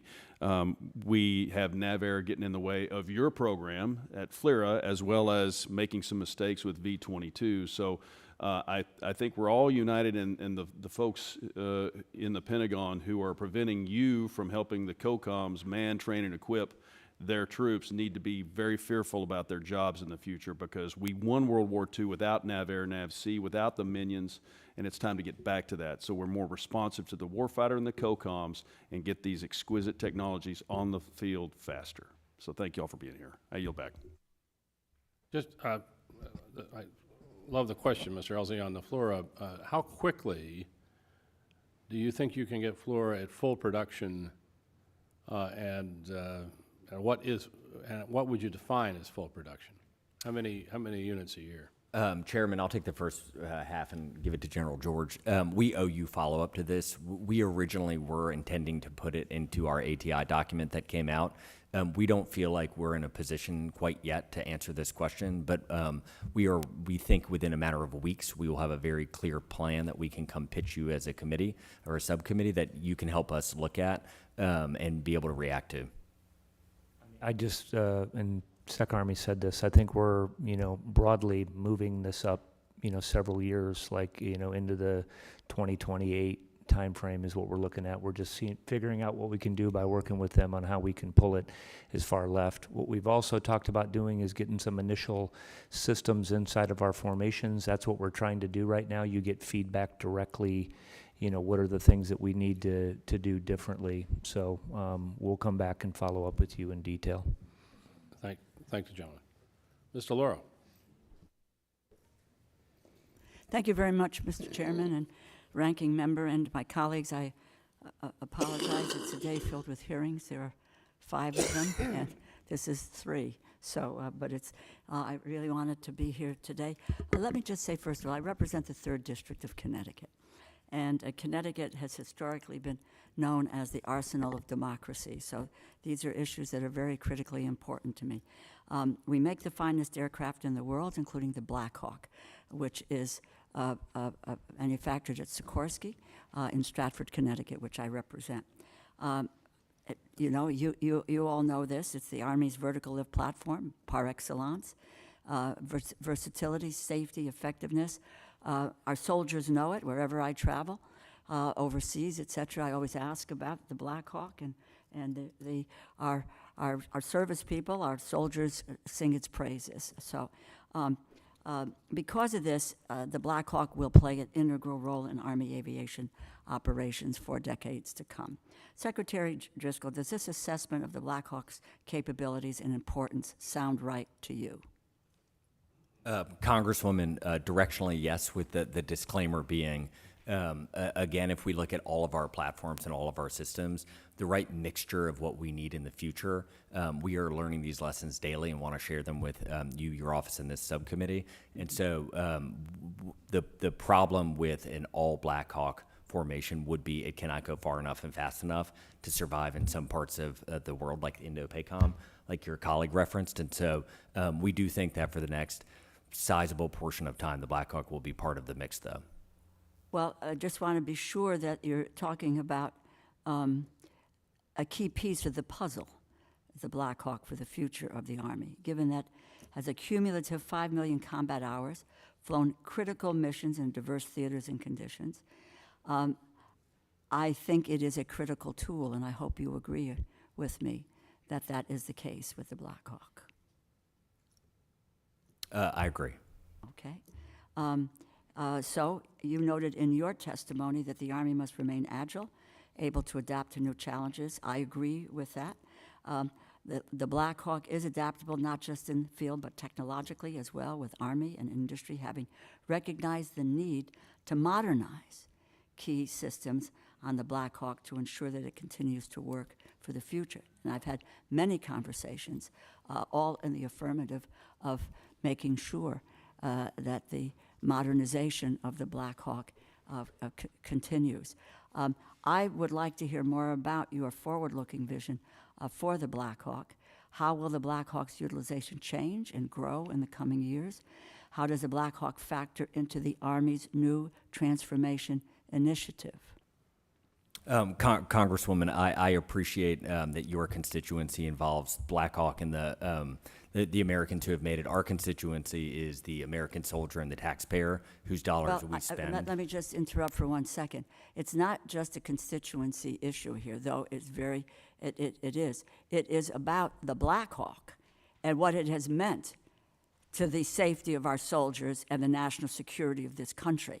That is my primary goal in addressing this issue. This is not just willy-nilly a constituent question. This is overall the national security of this nation and the role and, quite frankly, the promise of a modernization of the Black Hawk, and that it will be a major piece going forward. So I'm sorry to interrupt you, so please, please continue. I'll comment a little bit. Please. I've been in the Army for close to 40 years. I've been flying on Blackhawks, got a lot of hours on the Blackhawk. It's a great aircraft. I think that right now what we want to do is actually we are going to take some of the older Blackhawks out of our formations, the Lima and Victor models. We have updated to the Mike model. We continue to upgrade. We have to upgrade all of our aviation to make sure that they can defend themselves, understand threats. So those kinds of things will continue to happen. I think the Secretary said we're going to continue to have Blackhawks. I will tell you that what we are looking, that there are ways that you can build, like for example, I do think I see drones in the future being able to pick up and actually move artillery tubes.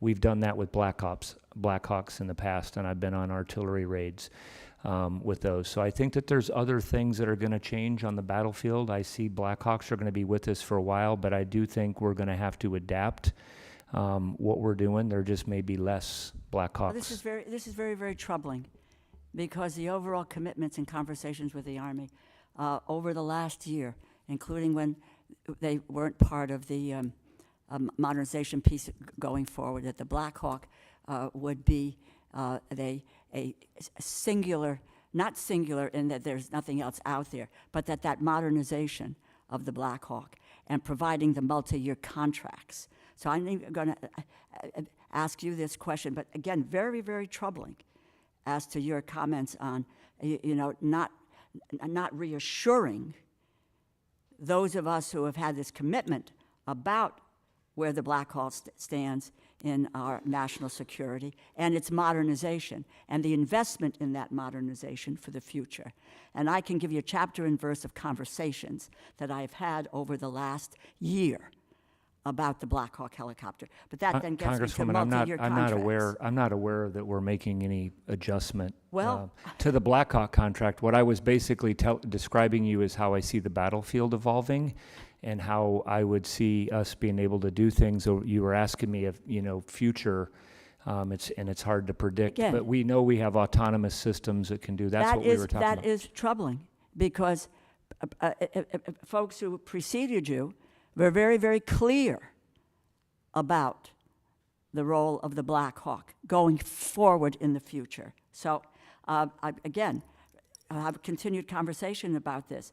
But that gets me to, the Army needs stability. Our workers need stability here. Multi-year contracts for the Black Hawk have been delivered. They generated significant savings for the government.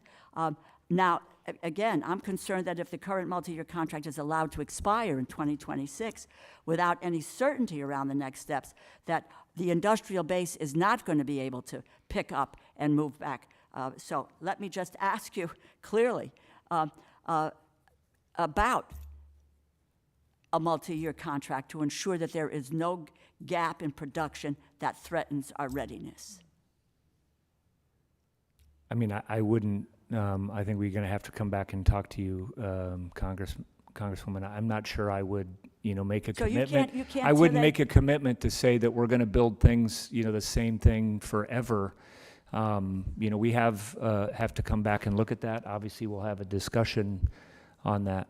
And Congresswoman, I'm asking you about the 26 budget, multi-year contract. I think we have, from what we have learned and what we have seen being around soldiers, I think we have had this conversation with many of our largest companies in the last week. We are unwilling to make commitments that are, in our opinion, in the best interest of soldiers and their lethality and keeping them safe if we deploy them anywhere in the world to bring them home.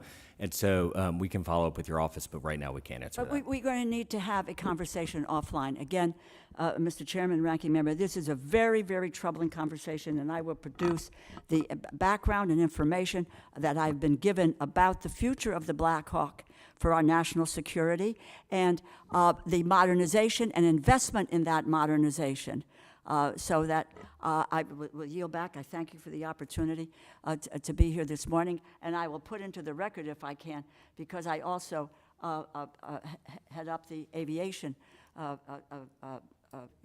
subcommittee here with a colleague on this committee, Congressman Strong, and we need to have answers about that. But this is very, very troubling, and I'll get back to you, but you need to get back to me. We need to have a serious conversation about going forward and what this budget will look like for 2026. Thank you, Mr. Chairman. Thank you, gentlelady. Mr. Joyce.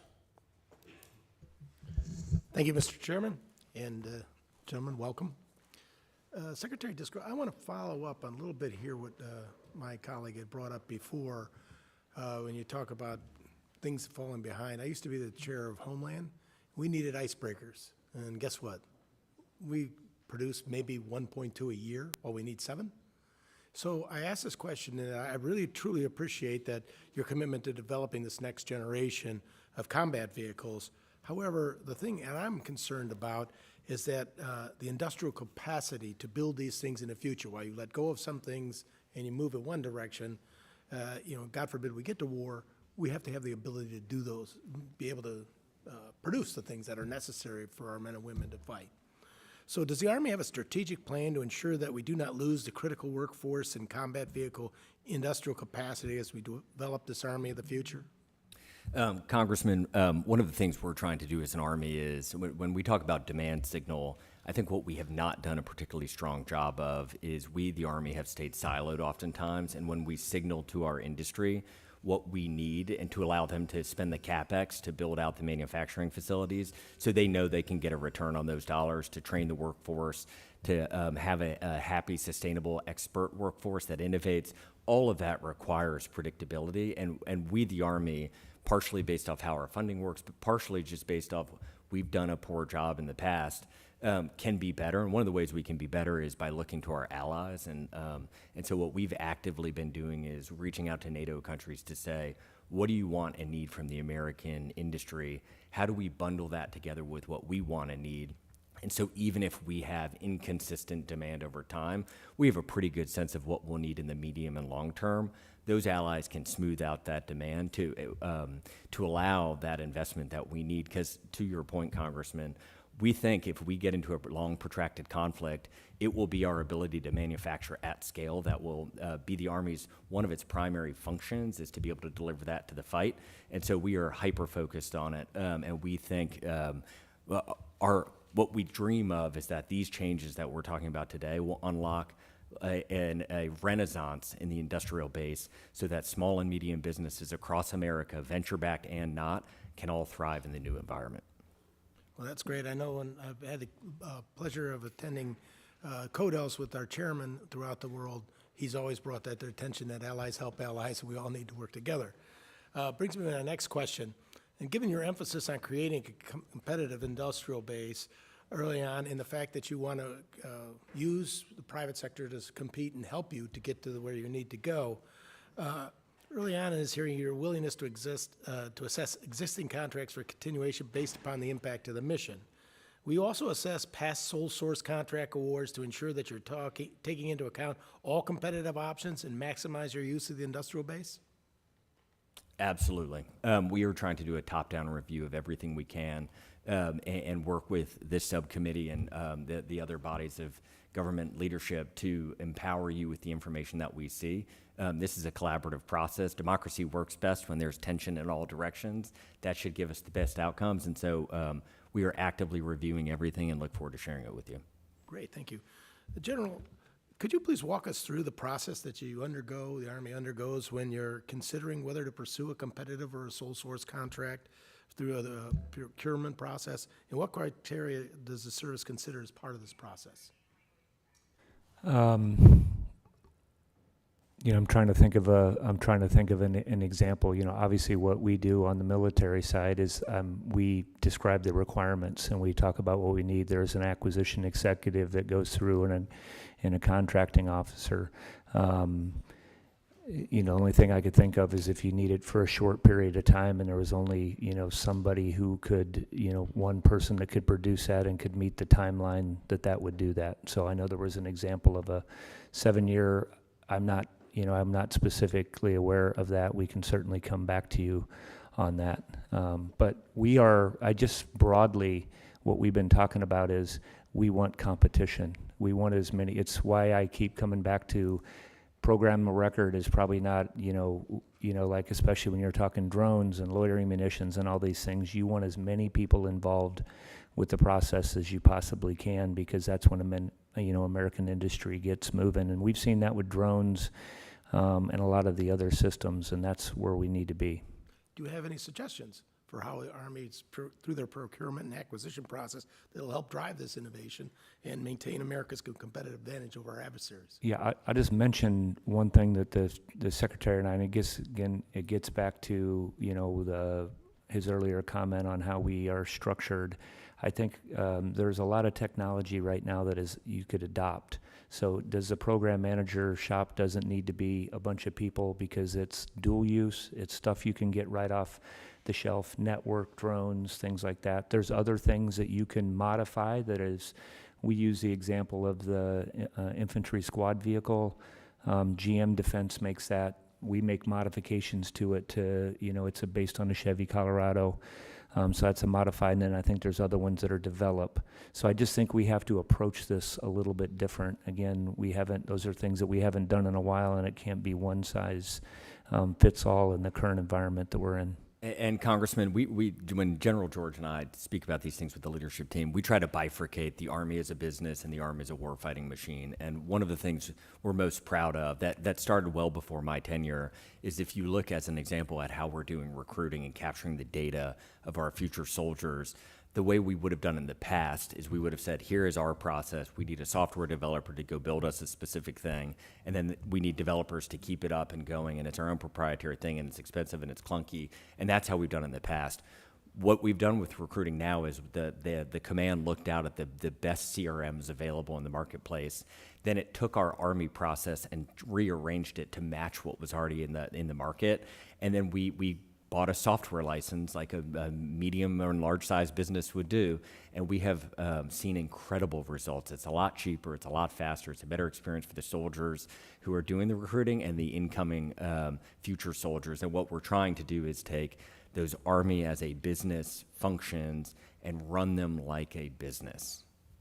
I love that idea, because one thing you find around here is a lot of sole source technology and IP contracts that people have burrowed in over the years. It doesn't mean we're getting the best, but it means somebody's got a good job for a long period of time. So I love the idea of the competition. With that, I'm well over past my time. Thank you very much, Mr. Chairman. Thank you, Mr. Joyce. Mr. Valadeo. Thank you, Mr. Chairman. Thank you, Secretary Driscoll and General George, for testifying before the committee today. Your leadership is vital to preparing our soldiers and meet the evolving needs of our warfighter.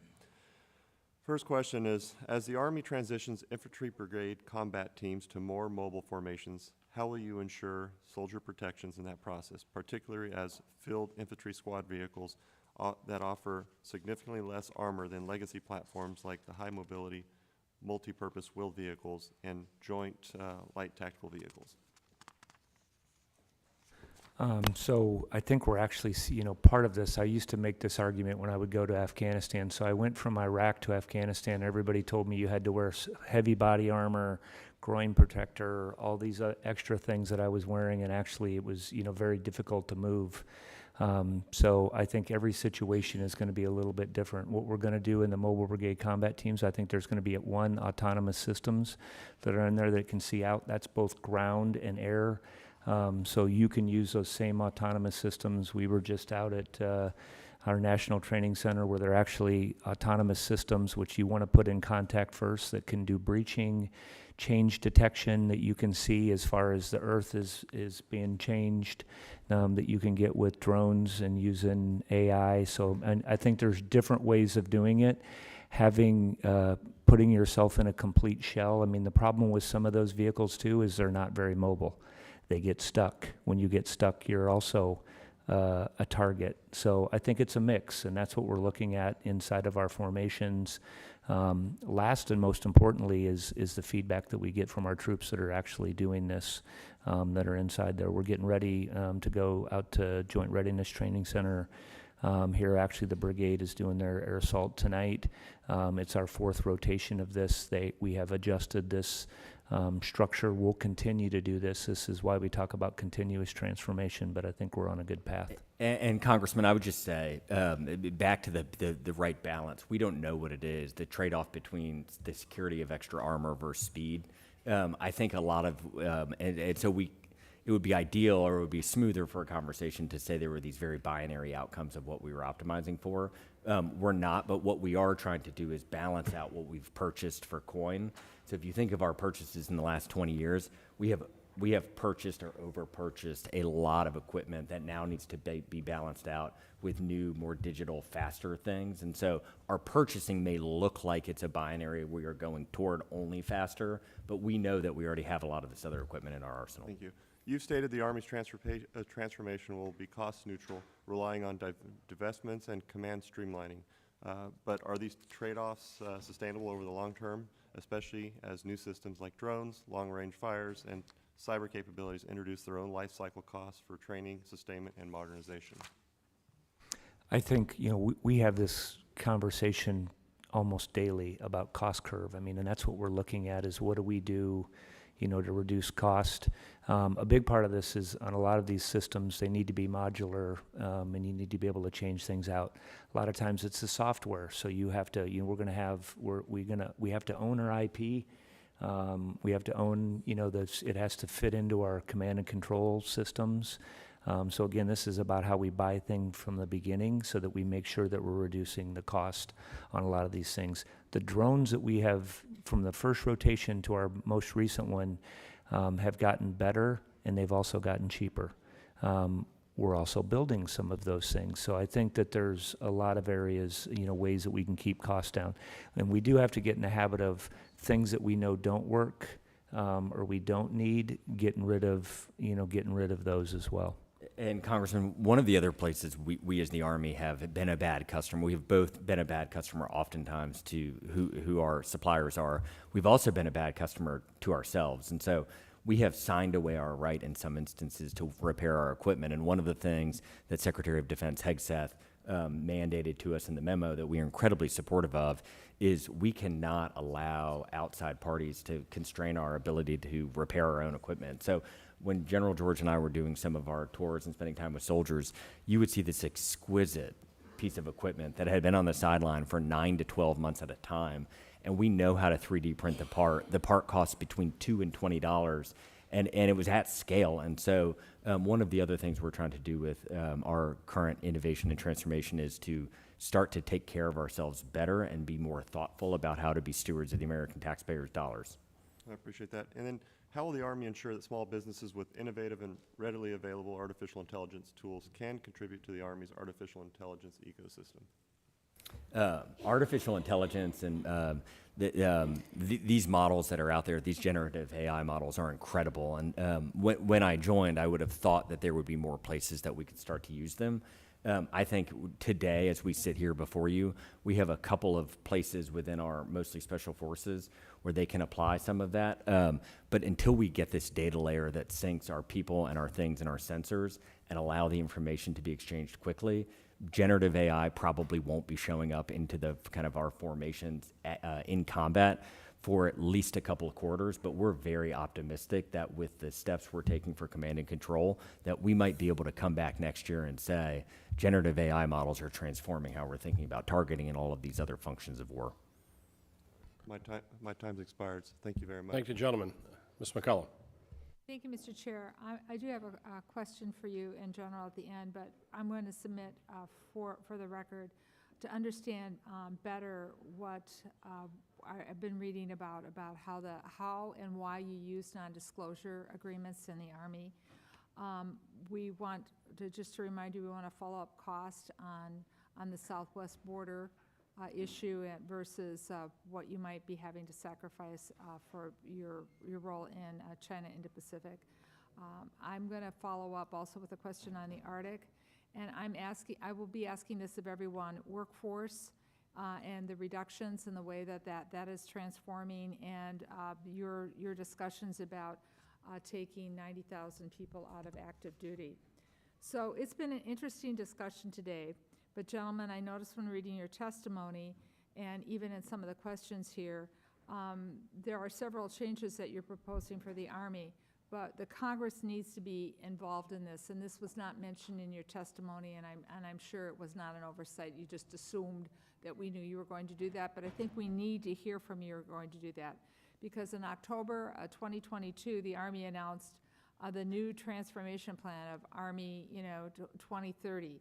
And so now, what is that looking like? Because in your plan for 2030 was described as budget-informed, multi-year plan, prioritizing people and balancing warfighting readiness, aligning equipment, organizations, training, and evolving threats by major competition, which is at the heart of what you've been talking about here today. But if you were going to shift to a model that empowered theaters and the Corps to work with other services and allies and partners and deliver logistic support, yet we know that there was an I'm going to say unintentional, I don't assume the worst of people, an unintentional failure, a big one, to notify the Marine Corps what you were doing with one of your cancellations because it's part of a joint. So you want to adjust the procurement process. We get that. You've asked for agile funding proposals, but we don't, the 24 baseline we're working off is the CR. We don't have the spend plan yet for 25. We don't have the budget for 26. You're talking about getting back to us as we're marking up. So there's a lot of work that needs to be done. So we're going to need a lot of information from you, justification documents for what you want to do. That needs to be communicated to the Hill and to us. So to kind of sum up, where is 2023 fit in with agile funding proposal? We want to hear how you're going to work with Congress, with this committee, the Senate committee, even the authorizers, how you're going to be working with everyone, because you might need authorization on some of this. So if you can get back to us, your communication plan, as well as your spend plan, that would be greatly appreciated. Mr. Chair, thank you for giving me the opportunity to ask that question. Thank you. Thanks, gentlelady. Mr. Quare, you have a special guest you want to introduce? Yes, thank you, Mr. Chairman, ranking member, thank you so much, members. I want to, Mr. Secretary General, I want to introduce a young man and his, live in Laredo, live less than a mile from the river. They're from Laredo. Santiago is here with his Cárdenas and his mother. And if I can just introduce him, there's a very special story, and I'll say it later, but just want to have Santiago and his mother and his godmother stand up on that. He is congressman for the day, so he'll be voting much better.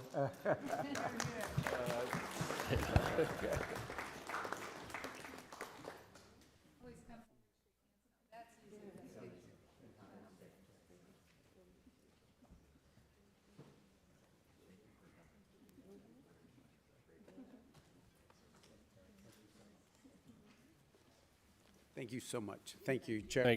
Thank you. And I want to thank the Secretary, General George, for your testimony today. Obviously, a lot of changes taking place. We want to work with you. We're all on the same team. And to make sure this transformation is done well. And with that, we are adjourned.